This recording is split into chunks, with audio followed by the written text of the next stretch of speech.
Fresh Morning. Da Fresh Morning.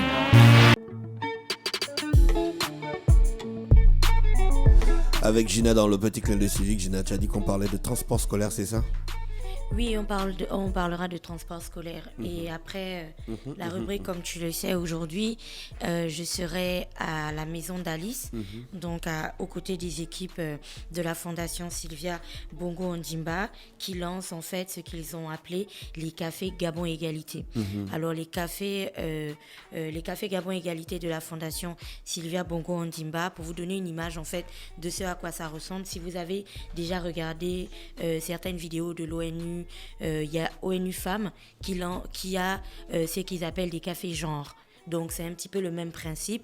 Et le premier café égalité du coup de la fondation sera basé sur les violences sexuelles et sexistes aujourd'hui. Et donc on discutera de ça avec des étudiants en fait et certaines personnes qui ont été invitées. Et ce sera pendant à peu près 2 heures, 2 heures et demie.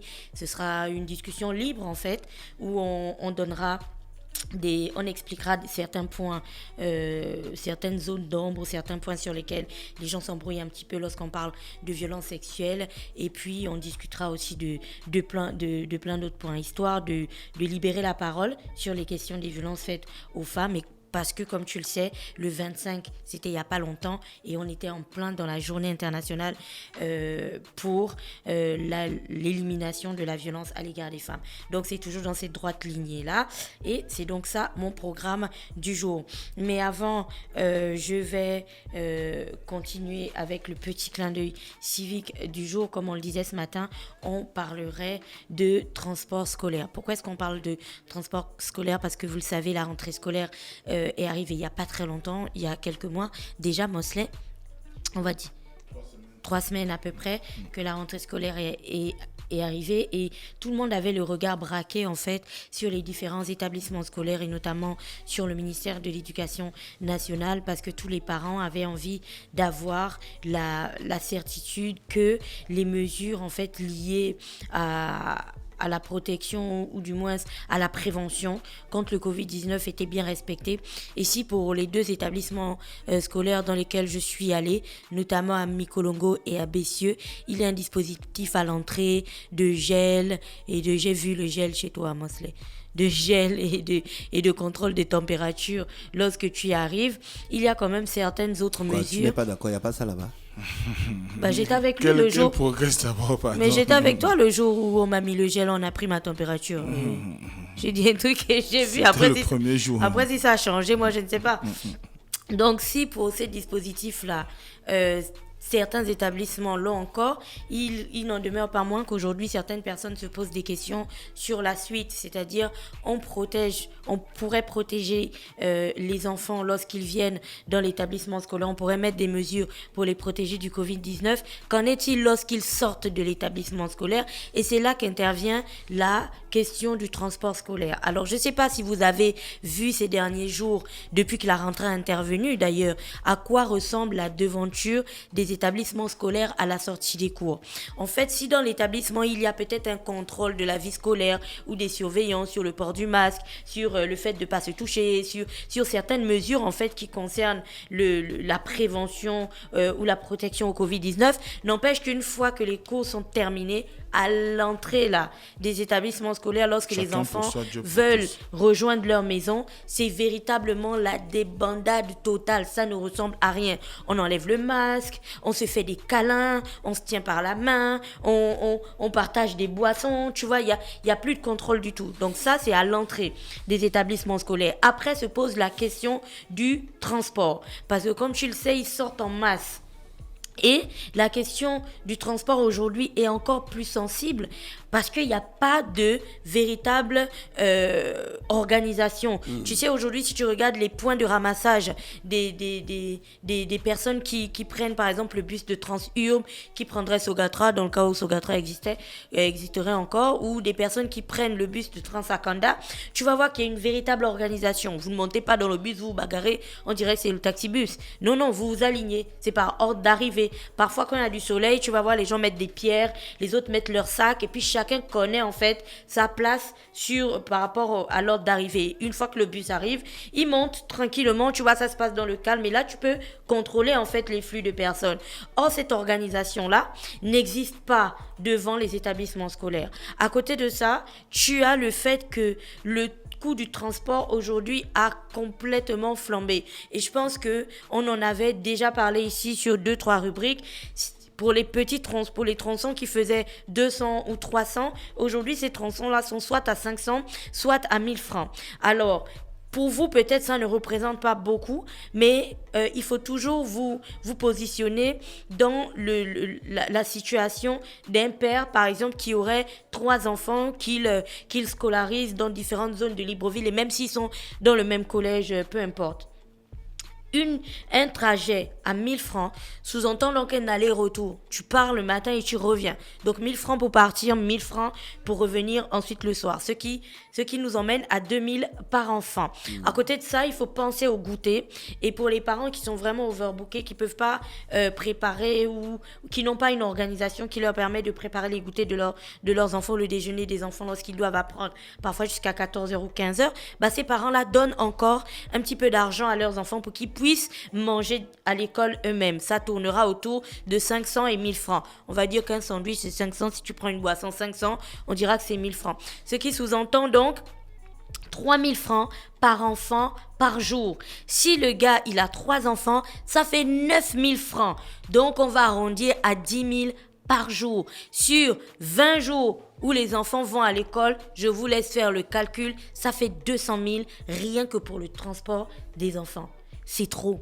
Pour quelqu'un qui a véritablement 3 enfants, qui a un loyer à payer, qui a des charges à payer, des factures, des trucs, c'est pas possible. Donc vous comprenez que lorsque on parle du transport qui est cher, c'est véritablement parce que mis bout à bout comme ça, quand tu calcules et que tu essaies d'avoir une vision globale de la situation, on est bien loin du 500 que tu payes. Parce que quand les gens parlent souvent, tu vois, quand tu regardes un reportage au journal et que quelqu'un te dit « Oui, le taxi est passé de 300 à 500, c'est pas possible », tu te dis « Ouais, mais pourquoi elle boude pour 500 ?» tu vois. Parce que on a une version, tu vois, limite du problème. Il faut essayer de l'étendre et de voir la gravité ou l'importance que ce problème aurait une fois que tu le places dans un contexte global. Donc, c'est tous ces faits-là, en fait, qui conduisent à la situation que nous vivons aujourd'hui. Quand tu regardes les enfants tels qu'ils sont positionnés à l'entrée des établissements scolaires, quand tu regardes la bagarre qu'ils se tapent pour monter dans les taxis, donc voilà, pour discuter en fait le taxi-bus et ainsi de suite, parce que pour certains qui sont proches, ils marcheraient jusqu'à la gare routière, ils marcheraient jusqu'au point de ramassage de transport en commun qui est le plus proche d'eux, quoi. Et à ce niveau-là, lorsqu'ils arrivent à ces points-là, excepté, je disais bien, pour les transporteurs du style Transakanda, Transurb et dans une moindre mesure Sogatra, dans le cas où ça existerait, où là on impose, je pense, une certaine disposition.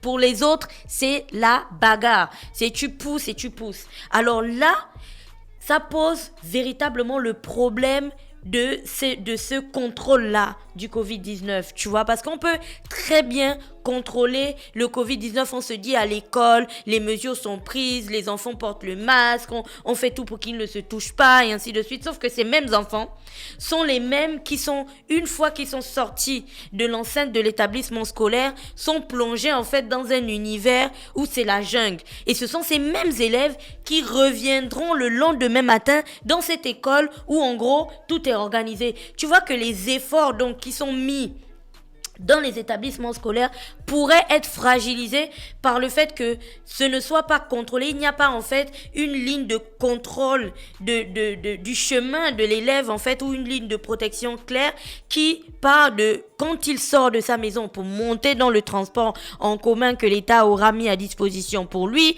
et qui part ensuite à son établissement scolaire et qui rejoigne sa maison. Est-ce que tout ça a été mis en place de sorte qu'on garantisse en fait la sécurité de cet enfant-là? Quand je parle de sécurité, c'est véritablement en lien avec le Covid-19. Et ça remet donc sur le tapis la question de la mise en place du transport, de la gratuité du transport pour les élèves. Et comment on organise cette gratuité de transport pour les élèves? Tu sais, lorsqu'il y avait la période du Covid-19, on avait des bus, tu voyais bien des bus avec des marques, ça pouvait être Transurb, Transacanda, peu importe. Et puis, tu avais sur le pare-brise du bus, tu avais par exemple les services de santé. D'un autre côté, tu avais les services militaires, tu avais la police et ainsi de suite. On devrait peut-être penser à dédier des bus comme ça pour les élèves en fonction des zones. Ça organiserait un petit peu mieux en fait, et les établissements scolaires devraient pousser leur contrôle à la sortie des établissements aussi.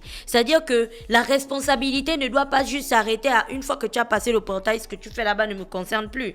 Tu vois, parce que quand ils sont à l'extérieur de l'enceinte de l'établissement scolaire, pour ceux qui vont chercher leurs enfants, vous savez exactement de quoi je parle. Tu sais, on a un établissement scolaire en face de chez nous, et rester là à midi, observez l'établissement scolaire qui est là à Montagne-Sainte. Les élèves sortent de l'établissement scolaire, quand leurs parents sont déjà là pour venir les chercher, et numéro 2, si bien sûr ils ont terminé, s'ils n'ont pas de parents qui viennent les chercher et qui doivent marcher, il n'y a pas d'attroupement devant cet établissement scolaire. Il n'y a pas de choses en fait où tu vas voir que les gens vont se mêler, ils vont se toucher, ainsi de suite. Ça n'existe pas. Donc tu vois que cet établissement a pensé à l'organisation du flux de ces élèves, à la fois quand ils y entrent, mais aussi quand ils en sortent une fois qu'ils ont terminé. Et je pense que c'est vers ces points-là qu'on doit partir en fait, et c'est sur ces points-là qu'on doit réfléchir, auquel cas tous les efforts qu'on fournirait à l'intérieur des établissements, vous pourrez verser 1000 litres de gel sur un enfant, vous pourrez lui faire ce que vous voulez. Si après ça, quand il sort, il est à la gare routière et qu'il doit se disputer le taxi-bus avec 10 ou 15 autres personnes qu'il ne connaît ni d'Adam ni d'Ève, qui font pas partie de son établissement scolaire, qui sont des gens comme ça, qui est au travail et ainsi de suite, et qui veulent rentrer chez eux, cet enfant sera quand même confronté à des comportements à risque ou à des situations à risque, et là tous les efforts fournis pour être mis à l'eau. Donc c'est cette réflexion que je pense qu'on devrait poser aujourd'hui, que l'on devrait analyser aujourd'hui, et on sortirait peut-être de là avec quelque chose de concret. Oui, il faut dire qu'il y a eu une réflexion dans ce sens-là au niveau du ministère de l'Éducation nationale depuis la rentrée, parce qu'on nous annonce pratiquement depuis septembre qu'il y aura la mise en place d'un système de transport des élèves, mais ça ne vient pas. Ça ne vient pas. Peut-être qu'ils sont encore en réflexion. À un moment, le ministre a rencontré les opérateurs, donc que tu as cité tout à l'heure, pour pouvoir travailler avec eux et trouver des voies et moyens sur comment on peut transporter les élèves. Sauf qu'à ce jour, on n'a pas de suite. Il y a même une commission qui a été mise en place, il n'y a pas de suite. Donc, dès cet instant, ça pose quand même problème. Et la question sécuritaire que tu évoques, notamment avec la distribution des masques et consorts, c'est vraiment à prendre avec des pincettes aujourd'hui, parce que ça a été valable pour les tout premiers jours, les seconds jours, ou bien la deuxième semaine, on est passé juste au thermoflash, quoi. On te flash et puis c'est bon. Comment vous allez mettre un dispositif sécuritaire en ce qui concerne la lutte contre la propagation du coronavirus dans les établissements qui n'a pas d'eau? Vous faites comment? Alors que vous venez déposer des cubitonnaires qui sont censés être raccordés au système d'alimentation en eau. Or, l'établissement n'a pas d'eau, donc directement, les mesures de sécurité ne sont pas suivies, parce que personne n'ira laver les mains dans un... Voilà. Dès cet instant, il y a beaucoup de situations aujourd'hui qui font qu'à un moment donné, même les syndicats appellent à ce que le ministère puisse réajuster le tir. La CONACED est d'ailleurs sortie le week-end dernier dans ce sens. Merci. C'était donc le petit clin de civique ce matin sur les 104.5 Urban FM, la station urbaine d'Angina. On se retrouve demain, puisque tu vas à la conférence. C'est toi le master, le maître de cérémonie. Non, c'est toi la maîtresse de cérémonie. Non, je ne suis pas master KG. C'est toi la maîtresse de cérémonie. MC. Je ne suis pas master KG, je préfère modératrice. D'accord. Et donc, oui, MC Oja. Comme je le disais, aujourd'hui, on va parler de sexisme et de violence, en fait, et on va vraiment échanger à la fois avec des étudiants. Les violences sexuelles. Oui, les violences sexuelles. Il y a une remontée des violences sexuelles. Il n'y a pas une remontée, il y a une constance et peut-être même, une... La dernière fois, tu as sorti des statistiques qui disaient que le confinement a fait monter les violences conjugales. Oui, mais regarde, au Gabon, Valable quand tu parles de violence sexuelle, les statistiques de la fondation, je pense, de quelques années, il y a quelques années en arrière, rappelaient qu'il y avait, si mes souvenirs sont bons, à peu près un peu plus de 40% des femmes au Gabon qui disaient avoir été violentées sexuellement. Et là, va se poser la question de c'est quoi la violence sexuelle. Tu sais, je regardais une vidéo la dernière fois sur Brut où on te dit qu'il y a des termes qu'on utilise souvent qui sont graves parce que ça amoindrit en fait ça amoindrit la gravité de l'acte qui est posé. Quand on dit cet homme est poursuivi pour attouchement sur mineur, tu vois, attouchement c'est quoi? Est-ce qu'il y a attouchement dans le code? Non, on parle de violence sexuelle. Dans les textes de loi en France, on dit qu'on parle de violence sexuelle dans le cas où il y a des parties en fait du corps qui sont concernées, les seins, les parties génitales, les fesses, la bouche, enfin il y a plein de zones qu'ils ont énoncées comme ça qui une fois que ça a impacté, si tu mets des choses dans la bouche d'un enfant par exemple, oui. Une fois que ces zones-là sont touchées... C'est valable pour les garçons et les filles. Une fois que ces zones-là sont touchées, tu comprends qu'en fait, lorsqu'on parle d'attouchement, lorsqu'on parle de frottement, tu te souviens, il y avait une expression au Gabon, le pinceau, et ce genre de trucs. C'est en fait des expressions pour amoindrir ce qui est véritablement une violence sexuelle. Tu vois? Et aujourd'hui, je pense qu'il faudrait discuter avec les jeunes pour qu'ils comprennent exactement ce qui est une violence sexuelle, parce qu'avec tous ces petits termes-là, on a tendance à sous-estimer en fait la dangerosité de ce qu'on fait. Et qu'est-ce que tu penses des personnes qui disent que les femmes sont un peu responsables de cette situation avec leur façon aujourd'hui de s'exposer sur les réseaux sociaux ou de s'habiller en public? Qu'est-ce que tu en penses? Le problème, ce n'est pas... Parce que j'ai vu aussi des gens qui font ce genre de publications sur les réseaux sociaux. Ça, c'est une fuite en avant et un prétexte qui, à mon sens, ne tiendra jamais. Parce que le problème, ce n'est pas ce que la personne porte. Le problème, c'est toi, ta mentalité, ton éducation et tes valeurs. Tu vas dans un bar. Le concept du bar, c'est sexy drink. Par exemple, je prends un exemple. Le bar s'appelle Sexy Drink. Tu arrives là-bas, on les voit dans plein de pays, ce genre de bar, où les serveuses ont par exemple des petites culottes et elles ont à peine des maillots de bain et tout, genre le kini. Le kini du dessus, parce que bikini, c'est les deux. Elles ont le bikini, tu vois, elles ont un maillot et tout, et elles ont une petite culotte. Mais le problème, c'est pas la serveuse. Le problème, c'est toi. Parce que il y a un truc dans ta tête qui est pas stable, où tu te dis qu'en fait, tu peux lui donner une tape sur les fesses. Mais le concept du bar est peut-être comme ça pour susciter des dans l'établissement là, peut-être que c'est donné. Non. C'est autorisé. Là, je ne suis pas moyennant des billets. Non. Là, je ne suis pas en train de parler d'un établissement d'un strip club ou je ne sais pas. Je vous parle d'un établissement où ça s'appelle Sexy Drink, où tu peux venir. Et puis, il y a même des établissements où le concept, c'est la plage. Bon, on va tous aujourd'hui à la Pointe-Denis.